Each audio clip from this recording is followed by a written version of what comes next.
retrancado. As dificuldades do São Paulo no primeiro tempo, principalmente para poder passar dessa marcação, e quanto você tem sentido o seu time mais móvel nessa temporada de 2023, né? Enfrentando essa dificuldade de retranca e os jogadores caindo e abrindo toda hora a possibilidade de jogo. Obrigado. Boa noite. Acho que o time foi bem consistente, jogou um jogo bem parelho do começo ao fim. É normal que no primeiro tempo, ou boa parte dele, a equipe adversária se feche mais, marque melhor, e com o tempo vai passando, se você não cometer um erro grande e oportunizar o gol adversário, você vai abrindo espaço, vai criando espaço. Eu acho que foi a tônica do jogo. Eles hoje mudaram a característica, né? Tiraram um jogador alto de referência, botaram dois praticamente pontas que jogaram por dentro, né? Tentando na velocidade, na bola longa, os contragolpes, e nas bolas paradas, que é o que a gente enfrenta na maioria das vezes quando joga contra times que não costumeiramente a gente enfrenta, né? Eu acho que a gente soube jogar o jogo, tivemos méritos, criamos bastante, mesmo diante de um gramado não tão, né? Ainda bem que não choveu, não encharcou e tal, mas que a bola quicava um pouco, mas mesmo assim a gente conseguiu controlar super bem o jogo e criar muitas oportunidades de gol. Inicial na temporada, que foi perder muitos laterais de uma vez só, né? Os laterais direitos e o Wellington logo depois. E hoje você termina um jogo com dois laterais que chegaram, meio que o Natan por acaso estava ali, você mandou voltar, o Patrick voltou de um título, podia ganhar um mês de férias e descanso, aí você trouxe pela falta de jogadores, e os dois fazem 2 assistências para 2 gols. Queria que você falasse assim, como que nesse momento de dificuldade acaba surgindo a oportunidade no futebol para alguns jogadores mostrarem que tem condições. Acho que o Natan, principalmente o mérito da direção em trazê-lo, no momento em que a gente só tinha o Orejuela, né? E infelizmente aconteceu do Orejuela se machucar. E o Natan vem, acho que os dois laterais vem jogando muito bem. O Caio, impressionante a parte física, a recuperação, recomposição dos dois. Hoje o Natan até ofensivamente, o próprio Caio, criaram boas jogadas. Eu acho que destacaria os dois como boas participações na partida. Acho que foram fundamentais, dão muita amplitude, muita velocidade, perde-se um pouco em jogo combinado, mas ganha-se muito em ataque ao espaço. O Caio, principalmente, que tem o drible, né? E o Natan no arrasto, na força, partindo por dentro, como foi o lance que originou a falta, posteriormente o ganho da bola dele de cabeça e que a gente fez o gol. Então, grata surpresa, os dois jogando bem nessa função. Você me perguntou mais... o Patrick entrou muito bem, fiquei muito feliz, que eu sei que ele bate muito bem na bola, então quando dá a falta, nós já tínhamos perdido o Rato e Nestor, que eram os dois batedores. Eu pedi para ele atravessar e bater, e fez uma belíssima cobrança, bola rápida, de muita velocidade, né? Deu ao Caldeira a chance de marcar seu gol também. Ele já é um lateral diferente, de mais construção. Naquele momento nós abrimos o Pedrinho um pouco mais para dar profundidade e o Patrick para construir um pouco mais por trás e deixar de ter contragolpes, né? Deixar de sofrer contragolpes, que eles trocaram 2 velocistas por 2 velocistas já no final. Fico feliz também pela participação dele. Ele foi um pedido que eu fiz pela ausência do Wellington e que vai ficar com a gente. É sempre bom você ter 3 jogadores, sendo que no mínimo um seja da base. No nosso caso são 2 da base, né? O Wellington e o Patrick vai continuar trabalhando com a gente. Deixa eu aproveitar para te perguntar a respeito desse lance da falta, porque aconteceu uma coisa inusitada, né? No momento que gera-se a falta, a torcida imediatamente grita seu nome para cobrança. Queria que você pudesse comentar esse carinho do torcedor São Paulino aqui de Sorocaba também. Essa é uma das poucas saudades que eu também tenho como atleta no futebol, para ser sincero com vocês. Que é bater falta, que é sempre prazeroso, gostoso, é repetição, treinamento, né? Eu já tive uma lesão agora na perna esse ano passado, de tanto cruzar a bola para eles, para treiná-los em cabeceio e finalização. Já não tenho mais também treinado tanto e nem tenho mais a mesma precisão, mas era um lance que era especial, acho que para o torcedor. Então sempre tem uma falta de perto, mas hoje nós temos aí outros que podem exercer bem melhor do que eu essa função. Em cima de bola parada também, eu me recordo de você ter citado em alguma coletiva no ano passado a importância dessa ferramenta. Cerca de 40% dos gols saem, de modo geral, nas principais ligas de bola parada, no futebol tão detalhado. Você tem o Wellington Rato, que cada vez se mostra mais importante no seu time. Qual é o tamanho do ganho, estatístico até, que o seu time deve ter na temporada com um cara tão bom de bola parada na assistência? A bola parada tem que ser muito trabalhada, e o Charles tem trabalhado muito com os jogadores. Eu sempre dou aqueles 20 minutos antes de começar o treino, onde eu vou trabalhar finalizações, jogadas, combinações de jogada, e ele pega alguns jogadores diferentes para fazer essa marcação de escanteio nossa, marcação de ponto de saída, mas é essencial, sem dúvida nenhuma, que você tenha um grande batedor. Então, assim, é importante a entrada dos jogadores, você ter bons cabeceadores, jogadores altos, jogadores que atacam a bola, né? Seja ela em primeiro ou segundo pau, onde a gente decide, ou uma bola vindo de trás, em 2 tempos, mas também é fundamental. Sem dúvida, o Rato tem sido essencial. Para mim, talvez, o jogador que mais entrega desde a contratação, porque ele tem decidido muito jogo nesse aspecto, além de ser um jogador muito bom, com a bola rolando, um cara que compete muito, que vem muito de fora para dentro, que ajuda muito na recomposição. É um dos grandes jogadores, jogador fundamental para a gente. Qual a sua estratégia, Rogério, para essas últimas 2 rodadas da primeira fase? Aí com o pé fundo no acelerador, porque é importante obter a melhor campanha ou o maior número de pontos para ter a vantagem do mando aí contra os principais rivais, ou você vai ter que administrar elenco fisicamente? Não, eu acredito que para essas últimas 2 nós vamos com o que nós temos de melhor. Logicamente respeitando se tiver algum cansaço. Em alguns setores nós continuamos sem as trocas ainda.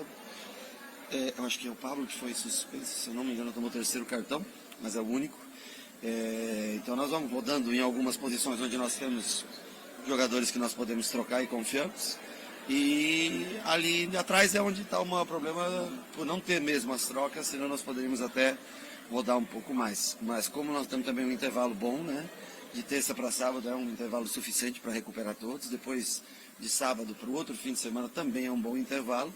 Eu acho que a fase classificatória ela determina muito nos últimos anos do que foi o Campeonato Paulista. Então a gente vai lutar muito para ter a melhor posição possível, agora classificado, né? Primeiro para tentar, porque o Água Santa vem bem, vem jogando bem e vem pontuando sempre. Para tentar ter a vantagem de jogar no Morumbi contra o Água Santa. E depois mesmo, não tendo Morumbi, se a gente conseguir chegar a uma semifinal, onde quer que a gente jogue, que a gente tenha o apoio da nossa torcida.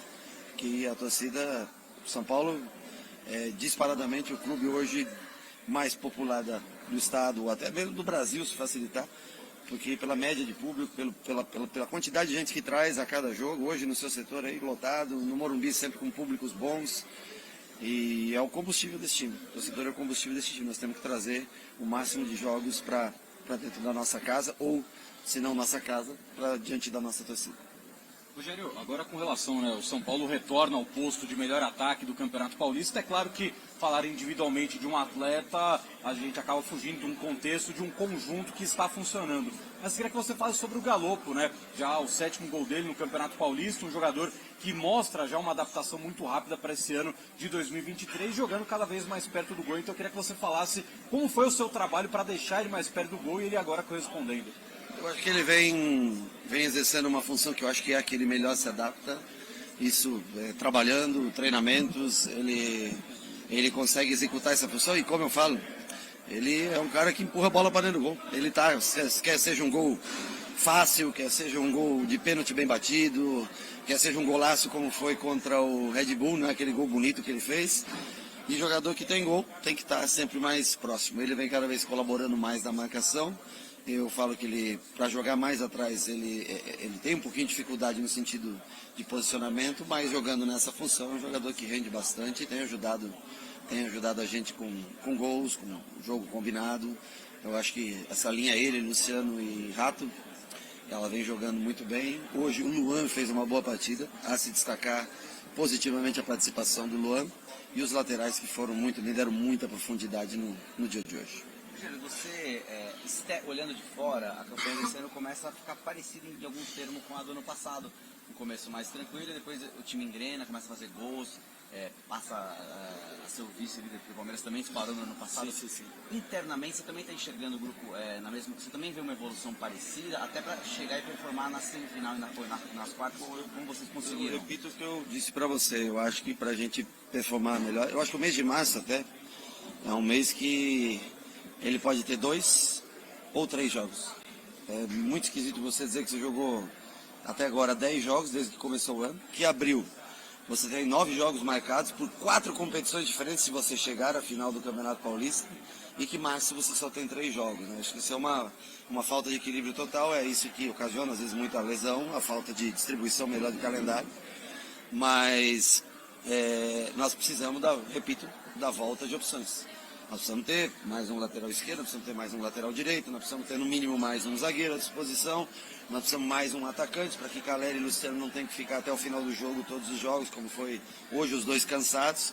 Então, assim, é necessário que David, que Erisson, os que tem lesão muscular principalmente, né? Wellington, Arboleda, Diego já é um caso mais cirúrgico, que pode ser que demore um pouco mais, mas um Igor Vinícius ou um Rafinha. Se esses 4, 5 jogadores estiverem à disposição, com tempo de treinamento que dê para incorporar a parte física até a data das quartas de final, eu acho que a gente aí começa a ter, ter um time que briga mais por posições e que consegue ter mais alternativas de jogo, né, para jogos decisivos. E eu acho que vai ser muito importante também quando começar o mês de abril. Espero que a gente, não é fácil, é difícil chegar, porque você vai enfrentar os grandes numa semifinal. Se você conseguir passar, eu acho que 2 equipes aí se destacam muito, que, na minha opinião, que não são... O Red Bull é uma coisa já normal, né? Mas São Bernardo e Água Santa, para mim, são 2 equipes que vão dar muito trabalho tanto para Palmeiras quanto para São Paulo numa eventual quartas de final. E começa a Sul-Americana, começa a Copa do Brasil, começa Brasileiro, e aí sim vai ser muito importante você ter a volta desses jogadores para rodar de 3 em 3 dias, 4 em 4 dias esse elenco, porque aí você consegue ter jogadores descansados, dar ritmo para todos e competir em todas as frentes que a gente vai ter. Rogério, já que você colocou de leve o dedo na ferida, qual que é a real sobre o Luan? Não entendi, porque a única coisa que eu falei sobre o Luan foi um elogio, que ele foi bem no jogo. Eu não entendi qual é a ferida. Não, pelos comentários. Comentários assim, de quem? Comentários da imprensa, análise. Eu não analiso o comentário da imprensa. O que vale é a minha análise sobre o atleta dentro do questão campo. Física, fora de Jogou campo. bem hoje fisicamente, foi bem. Acabei de fazer um elogio, não entendi ferida da tua parte. Acho que você que tem que curar as suas feridas.